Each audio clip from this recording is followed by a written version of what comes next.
इस सवाल का जवाब तो आप राहुल गांधी से पूछो। हमने एब्सोल्यूट मेजॉरिटी की सरकार बनाई है, तो लेकिन जो पहले राजनीति थी और अब की राजनीति में काफी फर्क है।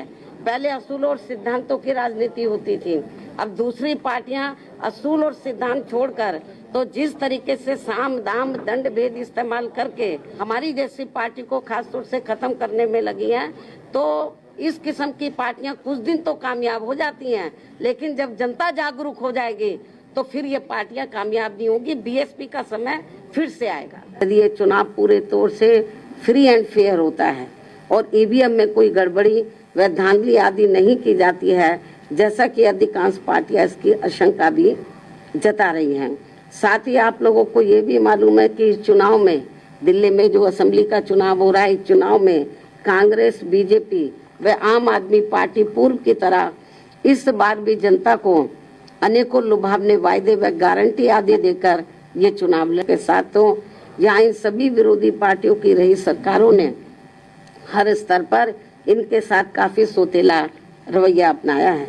कोरोना काल में तो इनके साथ काफी बुरा बर्ताव किया गया है, जिसकी जानकारी आप सभी को है।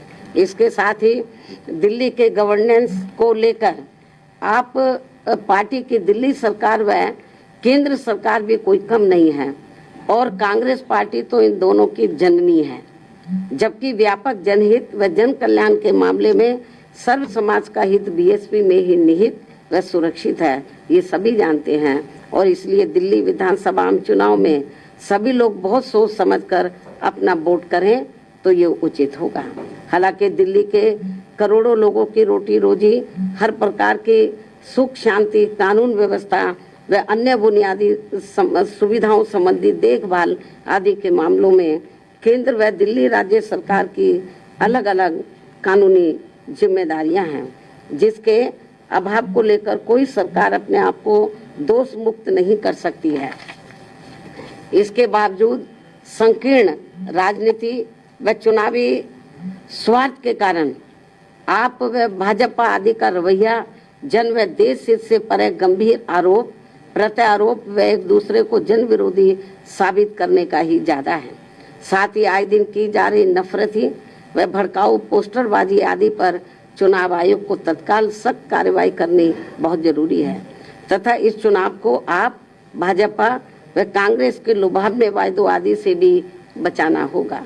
ऐसे में दिल्ली की जनता अगर आप व केंद्र सरकार एवं कांग्रेस पार्टी आदि से मुक्ति चाहती है तो उनको बड़े सुधार की तरफ अर्थात अम्बेडकरवादी बीएसपी को चुनाव में समर्थन करना व उसके उम्मीदवारों को जिताना बहुत जरूरी है।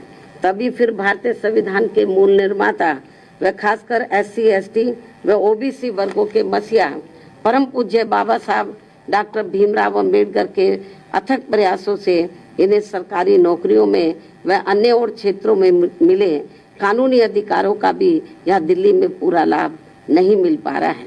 इन्हीं की तरह ही यहाँ मुस्लिम समाज व अन्य अकलियतों की भी स्थिति कोई खास ठीक नहीं है।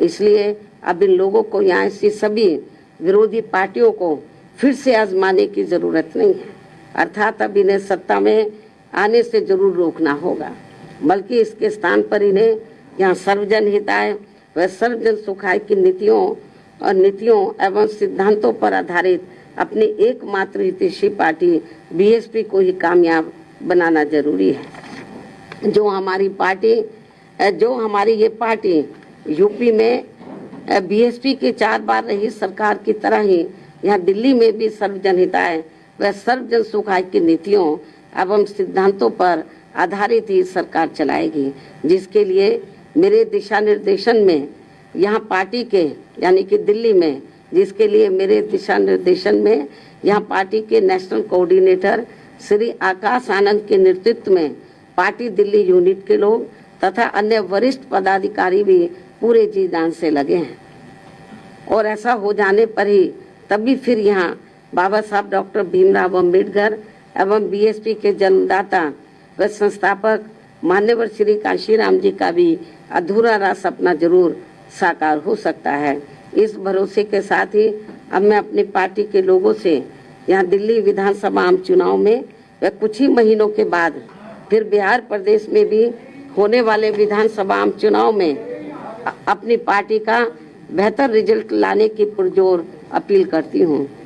और ऐसा हो जाने पर फिर आज यही इनका मेरे जन्मदिन पर खास तोहफा भी होगा। अब मैं अंत में अपनी पुस्तक का हमेशा की तरह आज अपने जन्मदिन के शुभ अवसर पर विमोचन भी कर रही हूँ। यह विमोचन अब मैं कर रही हूँ, तो अब मीडिया लोग ऐसे बैठे रहे तो ज़्यादा अच्छा है।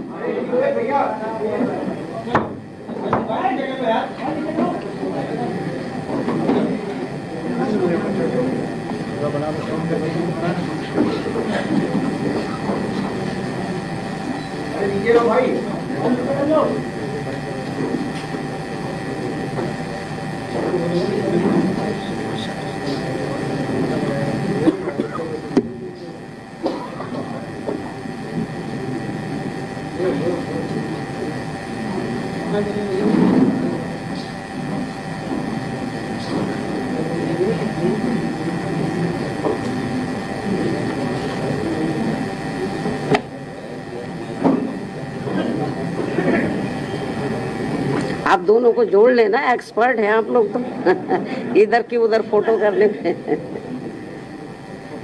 यदि मीडिया बंधुओं के कुछ जरूरी सवाल हैं तो वे एक एक करके पूछ सकते हैं, वरना मैं आप लोगों से यही रजा लेती हूँ। धन्यवाद। जय भीम व जय भारत। एक एक करके पूछो, एक एक करके।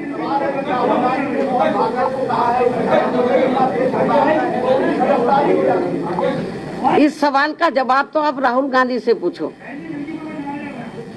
आपको इसके बारे में मैं प्रेस मीडिया के जरिए अपनी बात स्पष्ट कर चुकी हूँ। विधानसभा उपचुनाव में बीजेपी और सपा दोनों दलित वोट पर काफी फोकस करेंगे। बीजेपी ने अपने कैंडिडेट दलित उतारा। ये रिजर्व सीट है तो दलित ही उतारेंगे ना।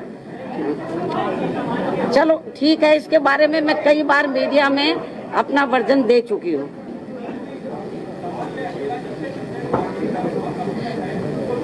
कोई बात नहीं, ये मेरी आप बात सुनो। अकेले चुनाव लड़कर ही हमने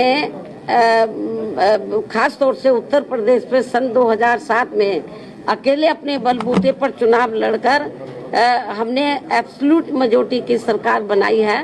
तो लेकिन जो पहले राजनीति थी और अब की राजनीति में काफी फर्क है।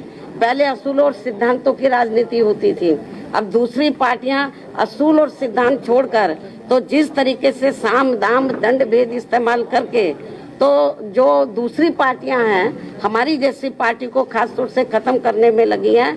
तो इस किस्म की पार्टियां कुछ दिन तो कामयाब हो जाती हैं, लेकिन जब जनता जागरूक हो जाएगी तो फिर ये पार्टियां कामयाब नहीं होंगी। बीएसपी का समय फिर से आएगा।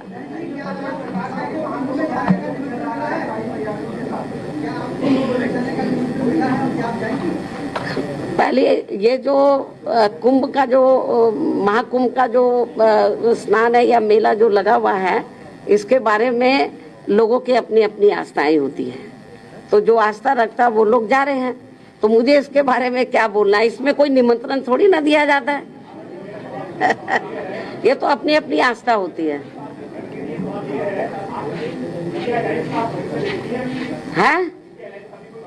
नो, ठीक है, धन्यवाद।